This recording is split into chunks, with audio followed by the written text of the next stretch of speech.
तो चलिए बच्चों, वापस से हम लोग आते हैं आपके नए टॉपिक के साथ आपके ग्रामर में। जिस तरीके से आपने कहा था और बोला था कि अनसीन पैसेज के बारे में पढ़ाइए, सही टॉपिक आपने लिया है और पढ़ने के लिए सोचा है। तो क्योंकि अनसीन पैसेज कई बार जो है कई लोग गलत तरीके से पढ़ते हैं, जिनकी वजह से कई बार जो है समय रहते हुए भी उनका आंसर सही समय पे दे नहीं पाते, है ना। यस तो ज़रूरी है कि हमें एक सही तरीका जानने की, हम किस प्रकार से अनसीन पैसेज को करें और जो है किस प्रकार से किया जाता है, वो सही तरीके से अगर हम जानेंगे तो आपके लिए अनसीन पैसेज अच्छे तरीके से आप कर सकते हैं। जब एग्ज़ाम होता है 9th 10th तो आप नॉर्मली पार कर लोगे, लेकिन बाहर जितने भी कंपटीशन एग्जाम होते हैं उसमें 20 मार्क्स के अनसीन पैसेज होते हैं। कितने मार्क्स के? 20 मार्क्स के। तो ये चीज़ समझ करके रखिएगा कि अगर आज अच्छे तरीके से पढ़ लोगे, समझ लोगे, तो फिर आपको उस समय ये 20 मार्क्स उतने कठिन नहीं लगेंगे और आपका छूटेगा भी नहीं ये 20 मार्क्स, ठीक है। तो हालांकि ये अनसीन पैसेज जो है हमें पढ़ाया जाता है, समझाया जाता है, बताया जाता है, हमें बस दिखा दिया जाता है, लेकिन सही तरीका हमें नहीं बताया जाता है कि किस तरीके से हमें अनसीन पैसेज को करनी चाहिए। तो आज हम यह चीज़ को देखेंगे, जैसे आज आपको दिख रहा है स्क्रीन में, ठीक है। आज हम क्या पढ़ने वाले हैं? Unseen passage. वो भी कौन से क्लास के लिए? 9 एंड 10 क्लास के लिए। ध्यान में रखिएगा, क्योंकि अनसीन पैसेज जो है ज़्यादातर 9 10 क्लास के लिए ही किए जाते हैं। बाकी जो क्लासेस होते हैं 6 7 8 ये सारी चीज़, ये सारे लोग को एग्जाम्पल या फिर इन लोगों को प्रैक्टिस करवाने के लिए जो है कुछ पैराग्राफ दिया जाता है, ठीक है। लेकिन जो सही में अनसीन पैसेज जो कराया जाता है वो 9 एंड 10th में हमें देखने को मिलता है, ठीक है। तो ये अनसीन पैसेज कितने प्रकार के, जिसको हम कॉम्प्रिहेंशन भी कहते हैं, कॉम्प्रिहेंशन बोलते हैं कि आपको कुछ पैसेज मिलेंगे, उस पैसेज से रिलेटेड आपको कुछ क्वेश्चंस मिलते हैं और वो क्वेश्चंस आपको क्या करने होते हैं, आंसर करने होते हैं, ठीक है। तो चलिए, आखिर ये पहली बात तो हम ये बात बता दें कि आखिर आपके इंग्लिश लिटरेचर में या किसी भी इंग्लिश सब्जेक्ट में अनसीन पैसेज क्यों दिया जाता है ना। Yes. क्यों दिया जाता है? तो अनसीन पैसेज जो है आप सभी को इसलिए दिया जाता है, आपके मेंटल ये है, मेंटालिटी को चेक करने के लिए, मेंटल स्किल को चेक करने के लिए, और आपका रीडिंग स्किल को भी चेक करने के लिए, आप में क्या बोलते हैं, कितना हाँ, आप में मतलब कि आंसर करने की कितना काबिलियत है, आप चीज़ों को कितने अच्छे तरीके से समझते हैं, ठीक है। उस चीज़ों को समझ करके आप कैसे इंटरप्रेट करते हैं, इंटरप्रेट मतलब, हाँ, इंटरप्रेट मतलब कि आप उसे कैसे समझते हैं, ठीक है, उसे आप कैसे समझते हैं। आपकी समझ को, आपकी मेंटालिटी को समझने के लिए ये अनसीन पैसेज को कराया जाता है, ठीक है। तो हम देखेंगे ये कितने प्रकार के पैसेज आपको देखने को मिलता है। तो जहाँ कहीं भी आप जाएंगे आउट ऑफ 10 क्लास के बाद कहीं भी कंपटीशन एग्जाम की तैयारी कर रहे हैं, चाहे एसएससी, यूपीएससी, या ठीक है, सीडीएस, ये जो भी एग्जाम है, बीपीएस, जितने भी अगर सब्जेक्ट आपका इंग्लिश है तो आपको पैसेज देखने को मिलेगा, पैसेज देखने को मिलेगा। तो इतने प्रकार के लगभग आपको पैसेज देखने को मिलेगा, 1 2 3 4 5 6 7, कितने प्रकार के? 7 प्रकार के पैसेज देखने को आपको क्या हो सकता है? मिल सकता है, ठीक है। तो कौन से पैसेज है जरा देख लीजिए, कौन से पैसेज हैं? पहला क्या है? Factual passage, literary passage, narrative passage, descriptive या तो फिर डिस्कर्सिव पैसेज, आर्गुमेंटिव या persuasive passage, analytic passage and abstract passage, है ना। अभी तक आप इन सब चीज़ों को जानते थे? पता था आपको सिर्फ पता था कि पैसेज होते हैं, बट कितने प्रकार के और कैसे कितने ये होते हैं पैसेज, ये नहीं पता था। ये जान लो, क्योंकि आगे जब अगर मान लो किसी भी एग्जाम की, कंपटीशन एग्जाम की तैयारी कर रहे हैं, तो इन सातों में से कुछ पैसेज जो है आपके इसमें हो सकता है, किनमें? सिलेबस में, कि आपको इन पैसेज को आपको देखना पड़ेगा, ठीक है। तो वो आप कर लोगे, लेकिन बस आप यहाँ को आपको हम टिप्स एंड ट्रिक्स बताएंगे किस तरीके से आप पैसेज को आसान तरीके से कर सकते हैं। क्लियर है? तो आज जो 9 और 10 क्लास के लिए जो पैसेज आते हैं ज़्यादातर, या जो आपको सीखने हैं, वो है आपका factual passage and discursive passage. इन दोनों में ही ये आर्गुमेंटिव एंड परसुएसिव पैसेज आते हैं। फैक्ट में ही आपके नैरेटिव, लिटरेरी और नैरेटिव थोड़ा बहुत आते हैं, पर उतने भी नहीं। फैक्ट, ठीक है। ये फैक्चुअल पैसेज क्या होता है और डिस्कर्सिव पैसेज क्या होता है, वो हम नेक्स्ट स्लाइड में पढ़ेंगे। फिलहाल आपको ये समझ में आ गया कि इतने प्रकार के क्या होते हैं, आपके पैसेज होते हैं। तो ये कभी घबराना मत, कभी अगर 10 क्लास के बाद कंपटीशन के एग्जाम की तैयारी करना शुरू कर दे, यूपीएससी की या बीपीएससी की या सीडीएस की या फिर एसएससी की, है ना, इन सारे की एग्जाम, या फिर सीए की, या तो फिर आपने क्या बोले क्यूट की, या तो गेट की, जो भी कंपटीशन एग्जाम की आप तैयारी कर रहे हैं, अगर आपका इंग्लिश है सब्जेक्ट में, तो इन सारे पैसेज में से आपको क्या मिल सकता है? पैसेज मिल सकता है। तो ये डिफरेंट काइंड्स ऑफ पैसेज है, जो कि आपको बस देखना होता है कि कौन से पैसेज में क्या रहता है और क्या चीज़ हमें फोकस करनी है। क्लियर है? मेरे ख्याल से आपको ये चीज़ पे फोकस करना है। तो आज जो हम पढ़ने वाले हैं, आज हम कवर करने वाले हैं वो 1 and 4, that means factual passage and descriptive या डिस्कर्सिव पैसेज। क्लियर है? चलिए हम देखते हैं।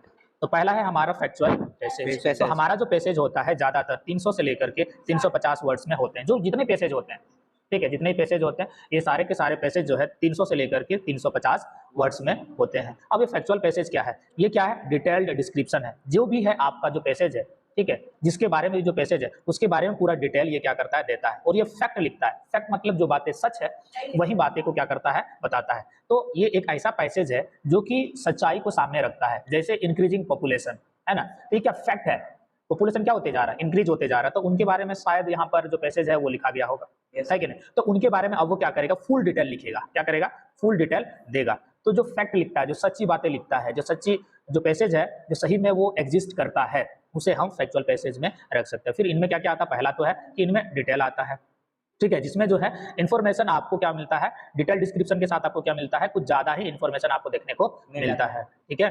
और ये क्या करता है, एक्चुअली फैक्चुअल पैसेज में क्या करता है, ये दो चीजों को दिखाता है, एक कॉन्ट्रास्ट, एक कंपेयर करता है, या तो फिर क्या करता है, कॉन्ट्रास्ट करता है। कॉन्ट्रास्ट मतलब समझते हो, मेरिट एंड डिमेरिट को क्या करता है, दिखाता है, उसको हम बोलते हैं। कॉन्ट्रास्ट करने का मतलब है आपको डिफरेंस बताता है। तो जैसे कि अगर मैं पॉपुलेशन के बारे में बात कर रहा हूं, तो पॉपुलेशन के बारे में जब मैं बात कर रहा हूं, तो अगर मैं इसे कॉन्ट्रास्ट करूंगा या तो फिर कंपेयर करूंगा, तो कंपेयर किससे करूंगा कि हमारे पास जो है जमीन कम है लेकिन रहने वाले लोग ज्यादा हो रहे हैं। तो इससे क्या होगा कि हम ऐसे में हमारे पास जो भी जमीन है वो रहने वाला और कम हो जाएगा, ज्यादा हो जाएगा, लोग एक दूसरे को मारने को उतारू हो जाएंगे और एक दूसरे के जमीन पे कब्जा करना क्या कर देंगे, शुरू कर देंगे, ठीक है, जिनसे हम क्या कर सकते हैं। तो इस तरह का कॉन्ट्रास्ट और कंपेयर देखने के बाद हमें पता चलता है कि ये कौन सा है, ये फैक्ट पैसेज है या फैक्चुअल पैसेज है, ठीक है। पहला चीज है, इस पैसेज में, इस तरह के पैसेज में आपको सच्ची बातें दी जाती है जो कि पूरा डिटेल रहता है। और यहाँ पर भी क्या किया जाता है, कंपेयर किया जाता है किनके साथ, फैक्ट और डाटा के साथ, फैक्ट और डेटा के साथ, कि 2019 में इतना पॉपुलेशन था, इनके साथ 2019 में इतना पॉपुलेशन था, तो 2020 में इतना पॉपुलेशन था, आखिर ये पॉपुलेशन बढ़ा क्यों, अगर ऐसा होता तो फिर ये पॉपुलेशन नहीं बढ़ता, बेहतर है कि हम ऐसा करें,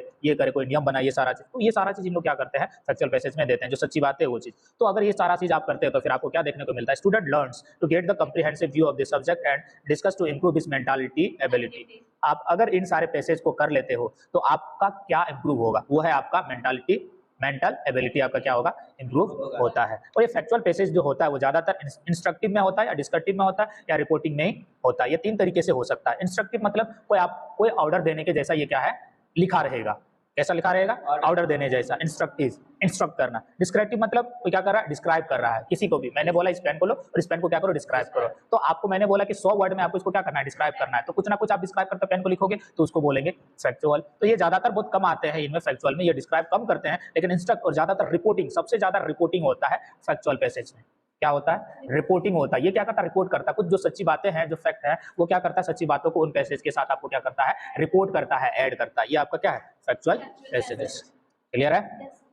नेक्स्ट है आपका डिस्कर्सिव पैसेज। तो दो तरीके का पैसेज हम देखने वाले हैं। तो पहला हमने फैक्चुअल पैसेज तो देख लिया, अब हम लोग देखेंगे डिस्कर्सिव पैसेज। तो डिस्कर्सिव पैसेज बोलने से ही हमें पता चलता है कि ये क्या है, डिस्क्राइब करने के लिए। क्या के लिए है, डिस्क्राइब करने के लिए। डिस्क्राइब मतलब किसी के बारे में बोलना या बात करना, है ना, किसी के बारे में बताना या बात करना। तो ये एक तरह का पैसेज है जो कि जिनमें हमें आर्ग्यूमेंटिव और इंटरप्रेटेटिव देखने को मिलता है, साथ में परसुएसिव भी, persuasive in nature. Persuasive in nature का मतलब होता है कि ये क्या करता है, जो भी आपका पैराग्राफ या पैसेज आपको मिल रहा है, वो पैसेज क्या करता है, सारी चीजों का परत को क्या करता है, उखाड़ फेंकता है। कहने का मतलब है ये भी थोड़ा बहुत क्या है, सच्चाई का मूर्त है। जैसे कि अगर मैंने बोला कि आप मेरे को डिस्क्राइब करो, that means right about me, तो आप क्या करोगे, 300 से लेकर 350 के बीच में मेरी जितनी भी परत है, सारी परत को आप क्या करोगे, लिखोगे। एकदम ऐसे है, वैसे है, मारते हैं, पीटते हैं, चिल्लाते हैं, पढ़ाते हैं, ये है, वो है, ऐसा है, वैसा है, पूरा क्या कर डालोगे, लिख डालोगे। तो जितनी भी परत है वो सारी परत को आप क्या करते हो, उतार डालते हो। तो उसको हम बोलते हैं परसुएसिव। क्या बोलेंगे,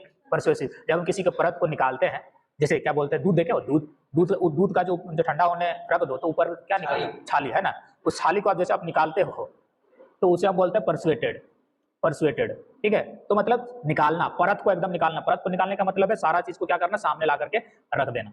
तो डिस्कर्सिव पैसेज एक ऐसा पैसेज है जो सारा चीज को सामने ला करके रख देता है, सारा चीज को क्या कर देता है, सामने रख देता है। इनमें आपको आर्ग्यूमेंट भी देखने को मिलेगा। आर्ग्यूमेंट मतलब नहीं ये चीज सही है, ऐसे करना बेहतर है, वैसा करने से नहीं है बेहतर, हाँ बस जैसे है। इंटरप्रिटेशन मतलब अपनी समझ भी, वहां पर जो भी लिख रहा होगा, जो पैसेज है, उस पैसेज में आपको इंटरप्रिटेशन भी देखने को मिलेगा। मतलब क्या, अच्छा कौन व्यक्ति है, क्या समझ रहा है, क्या नहीं समझ रहा, ओपिनियन सब भी देखने को मिलेंगे पैसेजेस में। सबसे बड़ा चीज है डिस्कर्सिव पैसेज में कि ये क्या करता है, परत को उखाड़ फेंकता है। क्या करता है, परत को उखाड़ फेंकता है। सबसे जो डिस्कर्सिव पैसेज है, इनमें सबसे इंपॉर्टेंट चीज जो है वो है ओपिनियन और फीडबैक। ये दो चीज ये आपको देखने को मिलेगा। दो चीज क्या है, ओपिनियन और फीडबैक, दोनों तो एक ही है। यहाँ पर आपको किसी भी जो भी टॉपिक आपको दिया गया है, जैसे कि मान लो क्या बोलते हैं पॉपुलेशन में हमने उसे उसमें भी देखा, फैक्ट में भी देखा। फैक्ट मतलब पॉपुलेशन के बारे में बताना। अब यहाँ पे हम पॉपुलेशन को लेकर झगड़ा करेंगे कि पॉपुलेशन हमारे वर्ल्ड का बढ़ना नहीं चाहिए। अगर बढ़ता है पॉपुलेशन तो फिर क्या होता है कि जमीन कम पड़ जाएंगे और इनके वजह से लोग एक दूसरे को मारना शुरू कर देंगे, जो कि बिल्कुल भी सही नहीं है। अगर हम ये चीज अगर नहीं मानते हैं तो हाल फिलहाल में देख सकते हैं कि जहां हमारे पास इतने सारे फॉरेस्ट थे, वो फॉरेस्ट हमें देखने को नहीं मिलते। जितने पेड़ पौधे थे, वो पेड़ पौधे भी बहुत सारे पहले थे, लेकिन आजकल वो पेड़ पौधे हमें देखने को नहीं मिलते। अब ये क्या कर रहा है, पॉपुलेशन के परत बाय परत को उखाड़ करके फेंक रहा है और ये आर्ग्यूमेंट भी कर रहा है और ऊपर से ओपिनियन भी दे रहा है, अपना ओपिनियन भी दे रहा है। तो जो इन सारे इस तरीके के पैसेज को हम क्या बोलते हैं, डिस्कर्सिव पैसेज बोलते हैं। समझ में आ गया? और ये क्या बोलता है कि जब आप इस तरीके का पैसेज को पढ़ते हैं तो क्या होगा, the students are able to come to a conclusion through their reasoning power rather than intuition. Reasoning power का मतलब होता है कि वो खुद से, जब आप डिस्कर्सिव पैसेज पढ़ते हो तो डिस्कर्सिव पैसेज पढ़ने से क्या होगा कि आप में तर्क वितर्क करने की क्या आएगी, क्षमता आएगी, तर्क वितर्क करने की क्षमता आएगी, सही गलत की समझ आपको आ जाएगी, जिनमें आप अपने ओपिनियन देने की क्षमता बिल्ड कर पाओगे। समझ में आ रही है ये चीज? तो अगर डिस्कर्सिव पैसेज पढ़ते हो तो ये चीज आप कर सकते हो। इंट्यूशन का मतलब होता है कि लोग आपको बोले कि ये चीज गलत है, लोग आपको बोले कि ये आपको नहीं करना है, लोग आपको बताए कि ये नहीं करना, तब जाके आप नहीं करते हो, तो उसको बोलते हैं इंट्यूशन, है ना। तो ऐसी चीजें आप नहीं डेवलप कर पाओगे। आप क्या डेवलप कर पाओगे, आप खुद से वो सारी चीज को, ओपिनियन को, फीडबैक देने की प्रक्रिया को आप क्या कर पाओगे, समझ पाओगे, अपने अंदर देखने पाओगे, जब आप इन्हें क्या करोगे, डिस्कर्सिव पैसेज को करोगे। ठीक है। जब कभी भी आपको 9th-10th में क्वेश्चंस मिलते हैं या बोर्ड में ज्यादातर जो क्वेश्चंस मिलते हैं पैसेजेस को लेकर के, तो जितने भी पैसेजेस होते हैं उनमें बस इन 3 तरह के क्वेश्चन ही आपको देखने को मिलेंगे। कितने प्रकार के? Short answer type, very short answer type, MCQ. और इसी तीनों के भीतर में आपको ये मीनिंग, सिनोनिम्स एंड एंटोनिम्स देखने को मिलेगा। ठीक है। कहने का मतलब कुछ वर्ड मिलेगा, तो ठीक है, कुछ वर्ड मिलेगा, उस वर्ड को लेकर के बोलेगा इसका मीनिंग क्या होगा, या इसका मीनिंग आपका पैराग्राफ में क्या है, ये आपको क्या करके पूछेगा। या तो फिर एक वर्ड ले लेगा आपके पैराग्राफ से, उस पैराग्राफ से, और बोलेगा कि इसका सिनोनिम्स क्या है, इसका एंटोनिम्स क्या है, और एंटोनिम्स पूछने के साथ ये भी बोलेगा कि इस वर्ड का एंटोनिम्स, शायद वो वर्ड आपके बुक में, आपके पैराग्राफ में नहीं होगी, लेकिन फिर भी वो क्या करेगा, एक वर्ड लेगा, बाहर से वर्ड लेगा और बोलेगा कि इस वर्ड का एंटोनिम्स अपने पैराग्राफ में जो मिलता जुलता है उसको क्या करना है, आपको लिखना है। क्लियर हो गया? तो आपको क्या करना है, सिनोनिम्स एंड एंटोनिम्स भी आपको ज्यादातर क्या करने चाहिए, याद करने चाहिए। अगर आप नहीं याद करोगे सिनोनिम्स एंड एंटोनिम्स, तो फिर आप ये चीजें जो पैराग्राफ में ये 1 से 2 मार्क आते हैं, कभी कभार ये 2 मार्क के भी आते हैं, तो ये आपका 2 मार्क क्या हो जाएगा, घट जाएगा। ये जो तुम्हारा वर्ड मीनिंग है, ये वर्ड मीनिंग भी, वोकैबुलरी अगर आप नहीं करते हैं, वोकैबुलरी अगर नहीं सीखते हैं, मतलब वर्ड मीनिंग, शब्दार्थ अगर आप नहीं सीखते हैं, तो कई बार आपके पैराग्राफ से वो शब्द लेगा और उसका अर्थ आपको पूछेगा, और अगर उसका शब्द का अर्थ अगर आपको नहीं पता है तो फिर आपके लिए प्रॉब्लम हो सकती है। लेकिन मैंने आपको क्लासेस में बताया है किसी भी शब्द का जो है अर्थ निकालने के लिए आप कैसे निकालोगे, है कि नहीं, वो आपको हमने क्लास में बताया, वो मैं अभी भी बता दूंगा फिलहाल के लिए। सिनोनिम्स एंड एंटोनिम्स अब 10th क्लास में आकर के आपको नहीं बताया है। Synonyms and antonyms, synonyms antonyms क्या होता है जी, हैं? गधा के क्या, समानार्थी शब्द। हाँ, सिनोनिम्स मतलब समानार्थी शब्द, एंटोनिम्स मतलब विपरीतार्थक शब्द, विलोम शब्द इसको बोलते हैं। समझ में आ गया? अगर मैंने बोला हॉट, तो हॉट का उल्टा क्या है, कोल्ड। हॉट का उल्टा कोल्ड। समझ में आ गया? ये हो गया उल्टा। लेकिन सिनोनिम्स अगर बोलेंगे तो हॉट को हम लोग क्या, कोल्ड को हम लोग और क्या बोल सकते हैं, कोल्ड को क्या बोल सकते हैं हम लोग, in English we are not studying Hindi, cold को क्या बोल सकते हैं, चिल। क्या हो सकता है, चिल, है ना।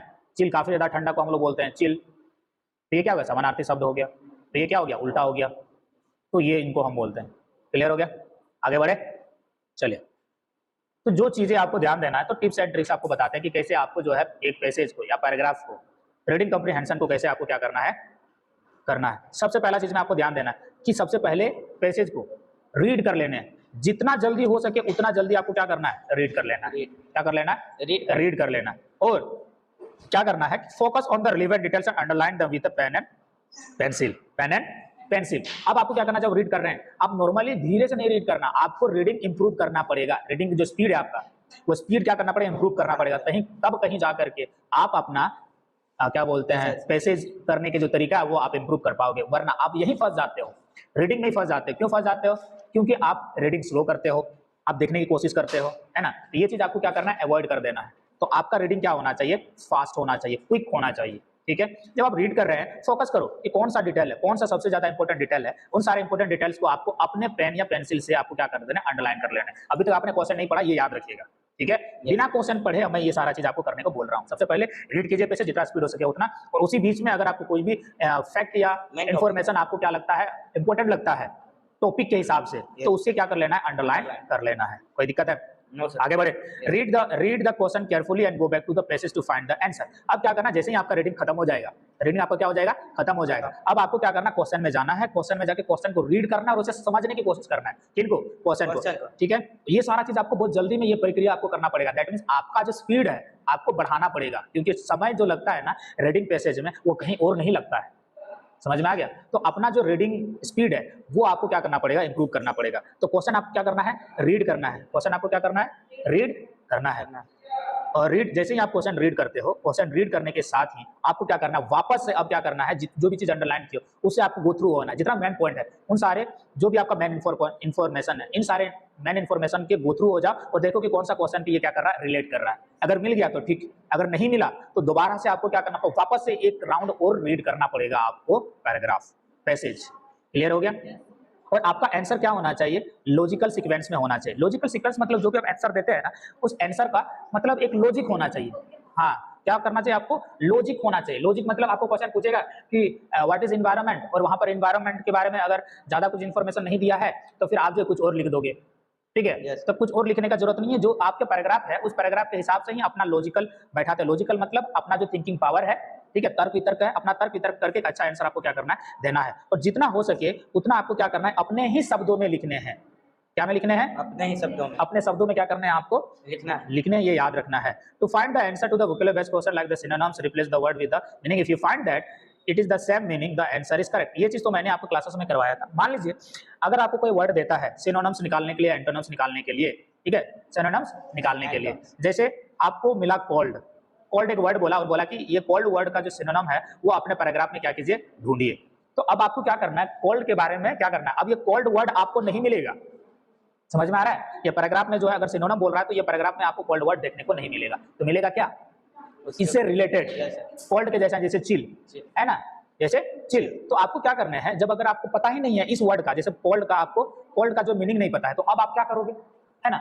जब आपको उसका मीनिंग ही नहीं पता है तो फिर आप जो पैराग्राफ से कैसे निकाल के लेके आओगे कि उसका वो क्या बोलते हैं सिनोनिम्स क्या है। तो आपको क्या करना है, रिप्लेस करना है वर्ड विद द मीनिंग। तो उस वर्ड को आपको मीनिंग के साथ क्या करना है, रिप्लेस करना। कहीं भी अगर आपको थोड़ा सा भी लगता है कि अच्छा यहाँ पे हो सकता है, तो उस वर्ड को क्या करना है, जो वर्ड यहाँ पर है उस वर्ड को वहां पर यूज करके देखो क्या वो अप्रोप्रिएट लगता है, क्या वहां का आगे पीछे का सेंटेंस देख लेना, क्या आगे पीछे का सेंटेंस कर देखने के बाद क्या ये जो वर्ड जो मुझे यहाँ मिला है, ये वर्ड यहाँ पर सुइटेबल लग रहा है, सुइटेबल लग रहा है या नहीं लग रहा। अगर लग रहा है तो फिर ओके, और अगर नहीं लग रहा है दैट मींस वहां पे वो चीज नहीं होगा। तो हम क्या तो आपको क्या करना है कि अगर आपको वर्ड मीनिंग नहीं पता है तो जहां कहीं भी आपको वो वर्ड मिलता है तो उस वर्ड को जो है आपको क्या करना है, और आगे का जितना भी आपका सेंटेंस है उस सेंटेंस को पढ़ करके मीनिंग को समझ करके आपको क्या करना है, उस वर्ड को वहां पर रिप्लेस कर देने हैं। अगर लगा कि वहां पे ये फिट हो रहा है तो ठीक है, अगर फिट नहीं हो रहा है तो फिर उसे यूज करने की जरूरत नहीं है। ठीक है, जब हम लोग इसे पैराग्राफ करेंगे ना, पैराग्राफ करेंगे, ये तो भी बस आपको सिखा रहे हैं, जब हम लोग पैराग्राफ करेंगे तो ये हम लोग सीखेंगे कि कैसे करना है। ठीक है, वापस से तो अगर यहाँ नहीं समझ में आए तो आपको वहां पर प्रैक्टिकल आपको समझ में आ जाएगा। ठीक है, और ये क्या होता है, मल्टीपल चॉइस क्वेश्चन। कभी कभार मल्टीपल चॉइस क्वेश्चन आते हैं, पूरे के पूरे मल्टीपल चॉइस क्वेश्चन ही आते हैं पैराग्राफ में। तो ऐसे में आप क्या करोगे, ऐसे में क्या करना पड़ेगा, आपको एक बार सबसे पहले क्या करना पड़ेगा, पैसेज को पढ़ना पड़ेगा, दूसरा बार आपको क्वेश्चन पढ़ना पड़ेगा। ठीक है, एक बार पढ़ने के बाद ये चीज तो आपको करोगे ही करोगे, ये फर्स्ट और 2 तक करोगे, है ना, अंडरलाइन करना और जल्दी पढ़ लेना, ये 2 चीज तो करोगे। तो उस दौरान जितना भी क्वेश्चन होगा, 10 क्वेश्चन होगा, 15 क्वेश्चन होगा, 20 क्वेश्चन होगा, जितना भी एमसीक्यू होगा, उन सारे एमसीक्यू को आप क्वेश्चन को बारीकी से पढ़ोगे। उसी दौरान अगर एक बार आपने रीड कर लिया और वापस से क्वेश्चन जाकर रीड करो, उसी दौरान अगर आपको क्वेश्चन का आंसर मिल रहा है वो करते जाओ।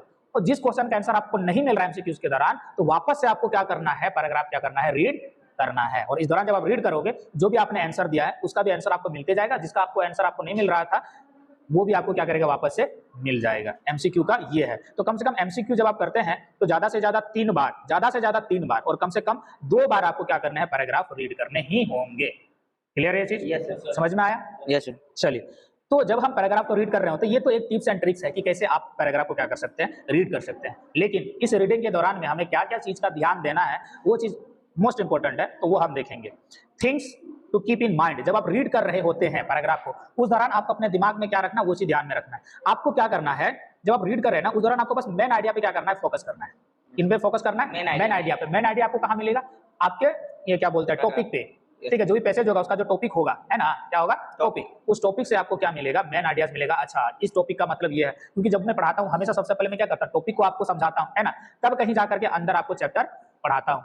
क्यों करता हूं? ताकि आप समझ पाओ कि हम लोग जो पढ़ने वाले हैं, अंदर जो पढ़ने वाले हैं, वो किन के बारे में पढ़ने वाले हैं। तो सेम जब आप पढ़ते हैं पैराग्राफ, तो यही चीज आपको करना है। क्या करना है? यही चीज आपको करना है कि टॉपिक देखो, उसे समझो कि अच्छा अंदर जो पैसेज है, वो पैसेज में हमें क्या देखने को मिलेगा, वो आपको समझ में आ जाएगा। तो अगर आपको चीज समझ में आ गया तो दैट मींस आपको मेन आइडिया तो मिल ही गया, मेन आइडिया तो मिल गया। तो मेन आइडिया मिलने के बाद आपको क्या करना, उसी में फोकस करते रहना है, ठीक है। और उस दौरान क्या होता है, जब आप पढ़ रहे होंगे ना, उस दौरान आपको क्या होगा, कुछ ऐसे चीजें होंगे, जिस ऐसे वर्ड होंगे जिसका मीनिंग आपको पता ही नहीं होगा, है ना। तब वहां रुक जाते हो, अच्छा इसका वर्ड मीनिंग क्या होगा, अरे हमको समझ में नहीं आया इस सेंटेंस का मतलब क्या होता है। ये बिल्कुल भी नहीं करना, ठीक है, ये बिल्कुल भी नहीं करना। Don't worry about the word you don't know at this stage. यहाँ पर आपको चिंता फिक्र करने की जरूरत नहीं है कि आपको एक वर्ड का मीनिंग नहीं पता या एक सेंटेंस आपको उसका अर्थ आपको पता नहीं चला कि इसका मतलब क्या है, वो फिक्र करने की जरूरत ही नहीं है, उसे अवॉइड कर दो। समझ में आ गया? फोकस करना मेन आइडिया पे। और दूसरा आपको क्या करना है, क्या करना है, जो वर्ड आपको नहीं आ रहा है उस वर्ड पे आपको फोकस करना ही नहीं है, उसे अवॉइड कर दो, ठीक है। और साथ ही साथ आपको क्या करना है, जो वर्ड आपको नहीं समझ में आया ना, उस वर्ड को आपको अंडरलाइन करके रखना है। क्या करके रखना है? अंडरलाइन करके रखना, या सर्कल करके रखो तो ज्यादा बेहतर। अंडरलाइन तो उसको करोगे जो तुम्हारे लिए मेन आइडियाज होगा, है ना। तो जो चीज तुमको समझ में नहीं आया उसे सर्कल कर दो, सीधी सी बात है। समझ में आ गया? तो this will enable you to solve the vocabulary questions quickly. तो जिस जो वर्ड तुमको समझ में नहीं आया, हो ना सके कि शायद वो तुमको वोकैबुलरी में मीनिंग पूछ रहा हो, है ना, क्वेश्चन में वो मीनिंग में आ जाए, तो ये तुमको ज्यादातर क्या करेगा, आपको हेल्प करेगा, ठीक है। जैसे आपका रीडिंग हो जाएगा, जल्दी से आपको क्या करना, क्वेश्चन क्या कर लेने, रीड कर लेने। क्या कर लेने? रीड कर लेने। और जैसे आप रीड कर लोगे ना, रीड करने के साथ जो भी क्वेश्चन का सबसे पहले आपको आंसर मिल रहा है, ठीक है, इस क्वेश्चन का आंसर आपको क्या कर लेने, लिख लेने। और हाँ, जिस क्वेश्चन का पहले आंसर आ रहा है, इसका मतलब कि आपको 5 नंबर का क्वेश्चन आ रहा है, तो 5 क्वेश्चन का नंबर पहले लिख रहा है, नहीं करना है इसे, आपको सीक्वेंस में करना है, क्योंकि मार्किंग में थोड़ा सा प्रॉब्लम हो जाता है आपके टीचर्स को, ठीक है, मार्किंग करने में टीचर्स को प्रॉब्लम हो जाता है, तो इसलिए सीक्वेंस में ही करना है। तो अगर उस क्वेश्चन का आपको जवाब मिलता है तो क्वेश्चन छोड़ो और 5 नंबर में जाकर के इसका क्वेश्चन का आंसर क्या कर लेने, लिख लेने हैं। और आपको क्या करना है, दूसरा चीज, concentrate on the vocabulary items of puzzle of the meaning of the any words you don't know from the context. जैसे ही आपको ये सारा रीडिंग सब हो जाता है, क्वेश्चन आंसर करना हो जाता है, अब आपको क्या करना, जो भी वर्ड आपको नहीं आ रहे थे, समझ नहीं आ रहे थे, उस वर्ड का आपको वर्ड मीनिंग नहीं पता था, तो उस वर्ड पे आपको क्या करना, अब कंसंट्रेट करना है। लेटली आपको, मतलब लास्ट में आपको ऐसे वर्ड पे कंसंट्रेट करना है जिस वर्ड का आपको वर्ड मीनिंग बिल्कुल भी पता नहीं थे, ठीक है। तो अब क्या करना है, most passage require at least 2 readings, ये तो मैंने आपको बता ही दिए। तो आप जब आप पैसेज रीड करते हो, ज्यादा से ज्यादा एक बार नहीं 2 बार रीड करो। इसीलिए 2 बार कैसे रीड कर पाओगे, जब आपका स्पीड अच्छा होगा, है ना, तो स्पीड अच्छा से ले लेना, इस चीज को ध्यान में रखना। Before writing the answer check the question again, be sure you have really understood them. तो जब आप लिख रहे हैं ना क्वेश्चन का आंसर, तो ये चीज ध्यान में रखो कि जो क्वेश्चन का आंसर मैं लिख रहा हूं, क्या इस क्वेश्चन का आंसर यही होगा, ठीक है, इस चीज का क्लैरिफिकेशन जरूर ले लेना। You must write complete sentence as answer. जब आप आंसर लिखते हो ना, तो उस आंसर का क्या करना है, आपको कंप्लीट सेंटेंस में लिखना है। कंप्लीट सेंटेंस में कैसे लिखेंगे, अगर मान लो 1 मार्क का क्वेश्चन है, ठीक है, 1 मार्क का क्वेश्चन है, तो आप बोलोगे कि एक वर्ड में लिखेंगे तो हो जाएगा, बिल्कुल भी नहीं होगा, ठीक है। आपको उस वर्ड का क्या करना पड़ेगा, उस क्वेश्चन का आपको कंप्लीट एक सेंटेंस में क्या करना पड़ेगा, लिखना पड़ेगा, तभी जाकर के आपको मार्क मिलेगा। तो अगर मान लो, तो आपको ये भी ध्यान रखना होगा कि अगर क्वेश्चन 2 मार्क का है, कितने मार्क का है, 2 मार्क्स का, तो आपको 2 पॉइंट्स में क्या करने हैं, अपने आंसर देने हैं। कितने पॉइंट में, 2 पॉइंट में, तब कहीं जाकर के आपको क्या मिलेगा, 2 मार्क्स मिलेगा। तो ये हो गया आपका ओवरऑल, जिसमें आपको क्या करना पड़ेगा, जब आप रीड कर रहे हैं पैसेज को, इन सारी चीज में आपको क्या करना पड़ेगा, ध्यान देना पड़ेगा। लेकिन सबसे इंपॉर्टेंट पैसेज, जब आप पैसेज रीड कर रहे हैं, जो सबसे इंपॉर्टेंट है, इन पे आपको क्या करना है, ध्यान देना। ये क्या है कि read the title of the passage carefully, determine what clues it gives you as to what the passage is about, ठीक है। ये क्या बोल रहा है कि आपको क्या करना है, आपके पैसेज के टाइटल को पढ़ना है, अच्छे तरीके से समझना है, और ये समझो कि आपके पैसेज का जो टाइटल है वो क्या क्लू दे रहा है, वो क्या क्लू दे रहा है, मतलब इससे आपको क्या समझ में आ रहा है कि पैसेज किन के बारे में हो सकता है। ये चीज आपको क्या कर लेना है, समझ लेने। और ज्यादातर जब आप रीड कर रहे हैं ना, आपको क्या करना है, इन सारे वर्ड में क्या करना है, आपको फोकस कर रही है 3 पे, काउज में, रिजल्ट में एंड इफेक्ट में, ठीक है। ये 3 में आपको फोकस करना है कि ये तीनों वर्ड आपको ढूंढने हैं, ये तीनों वर्ड आपको ढूंढने हैं, ठीक है, कॉज, रिजल्ट एंड इफेक्ट।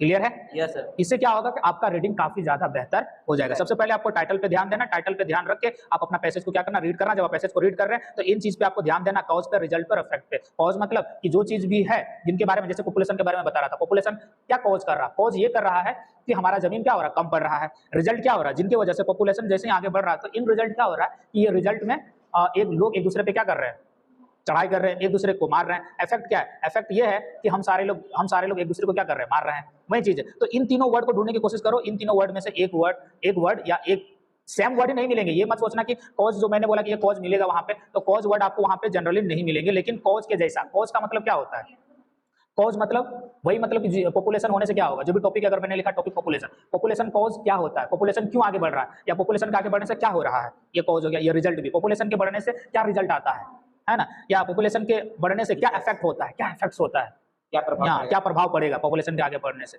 तो ये तीनों में से कोई एक हो सकता है। और ये मत सोचना कि इन तीनों वर्ड ही, ये जो वर्ड है वो वर्ड आपको देखने को मिलेंगे, हो सके इनसे रिलेटेड डिफरेंट वर्ड्स होंगे। तो आप इन तीनों वर्ड्स के आपको क्या करने हैं, सिनोनिम्स को ढूंढ लेने हैं। इनको सिनोनिम्स को किनको ढूंढने हैं, सिनोनिम्स को। क्लियर है? Yes. मेरे ख्याल से अब आपको क्या हो गया, समझ में आ गया कि कैसे आप पैसेज को कर सकते हैं, है ना? Yes sir. क्लियर है? समझ में आ गया? Yes sir. चलिए ठीक है, तो नेक्स्ट क्लास में हम लोग क्या करेंगे, पैसेज बनाएंगे। क्या करेंगे? पैसेज बनाएंगे। एक हम लोग छोटा सा पैसेज बना करके देखेंगे कि हम लोग को आता है या नहीं आ रहा है। क्लियर है? Yes sir. समझ में आया? Yes sir. चलिए तब तक खुश रहिए, आबाद रहिए, पढ़ते रहिए, सीखते रहिए आचार्य विकास के साथ। और ये सारा चीज जो कुछ भी आप सीख रहे हैं, इन सारे चीज को अपने व्हाट्सएप ग्रुप में, फेसबुक ग्रुप में, या कहीं भी जहां भी आपको मन करे वहां आप क्या करो, शेयर करो अपने फ्रेंड के साथ, ताकि वो भी सीखने पाए और वो भी सीख करके पैसेज में जो भी मार्क अगर उनके 20 मार्क्स के हैं, 5 मार्क्स के हैं, 10 मार्क्स के, वो 10 मार्क्स वो खोने नहीं पाए। समझ में आ गया? Yes sir. अगर किसी प्रकार का कुछ क्वेश्चन है तो कृपया करके कमेंट बॉक्स में जरूर ये कीजिएगा। और कुछ भी नहीं, छोटा